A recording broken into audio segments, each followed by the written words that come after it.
കാലത്ത് തന്നെ എത്തിയത് അങ്ങേയറ്റം സന്തോഷം പകരുന്ന കാര്യമാണ്. അതിന് എല്ലാവർക്കും അഭിവാദ്യം അർപ്പിച്ചുകൊണ്ട് ഈ പരിപാടിയുടെ ഉദ്ഘാടനം നിർവഹിച്ചത് അറിയിച്ചുകൊണ്ട് അവസാനിപ്പിക്കുന്നു.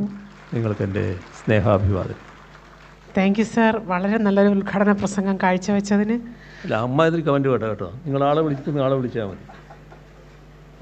ഇന്നത്തെ മുഖാമുഖം പരിപാടിയിൽ മുഖ്യാതിഥിയായി എത്തിച്ചേർന്നിരിക്കുന്ന ബഹുമാനപ്പെട്ട റവന്യൂ ഭവന വകുപ്പ് മന്ത്രി ശ്രീ രാജൻ അവർകളെ ആശംസകൾ നേർന്ന് സംസാരിക്കുന്നതിലേക്കായി ആദരപൂർവ്വം ക്ഷണിക്കുന്നു. നമസ്കാരം.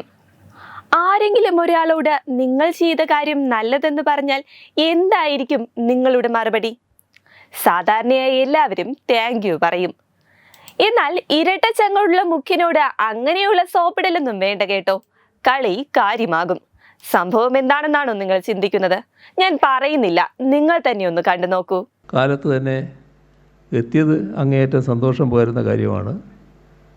അതിന് എല്ലാവർക്കും അഭിവാദ്യം അർപ്പിച്ചുകൊണ്ട് ഈ പരിപാടിയുടെ ഉദ്ഘാടനം നിർവഹിച്ചത് അറിയിച്ചുകൊണ്ട് അവസാനിപ്പിക്കുന്നു.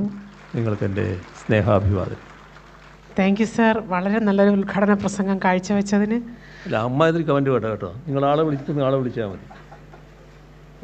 ഇന്നത്തെ മുഖാമുഖം പരിപാടിയിൽ മുഖ്യാതിഥിയായി എത്തിച്ചേർന്നിരിക്കുന്ന ബഹുമാനപ്പെട്ട റവന്യൂ ഭവന വകുപ്പ് മന്ത്രി ശ്രീ രാജൻ അവർകളെ ആശംസകൾ നേർന്ന് സംസാരിക്കുന്നതിലേക്കായി ആദരപൂർവ്വം ക്ഷണിക്കുന്നു.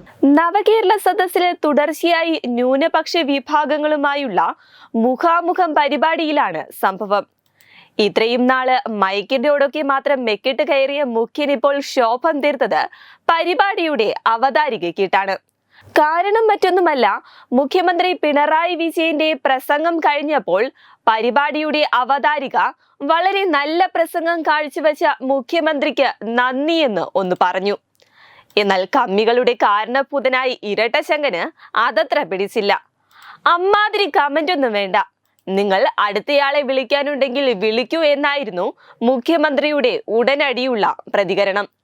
വെറുതെ വേണ്ടാത്ത കാര്യം പറയുന്നുവെന്ന് പറഞ്ഞ് അദ്ദേഹം വേദിയിൽ നിന്ന് തന്റെ കസേരയിലേക്ക് തിരിച്ചു പോകുകയും ചെയ്തു. മുഖ്യമന്ത്രിയുടെ അതൃപ്തി പ്രകടനം പരസ്യമായി മൈക്കിലൂടെ തന്നെയായിരുന്നു. ഇതോടെ അവതാരക മുഖ്യാതിഥിയായി എത്തിയ റവന്യൂ വകുപ്പ് മന്ത്രിയെ സ്വാഗതം ചെയ്യുകയും ചെയ്തു. എന്താ കഥയല്ലേ? അല്ലെങ്കിലും അവതാരികയ്ക്ക് അറിയില്ലേ കമ്മികളുടെ തീയിൽ കുരുത്ത സൂര്യന്റെ പ്രസംഗം നല്ലതാണെന്ന്? നിന്റെ അംഗീകാരമൊന്നും മുഖ്യന് വേണ്ട.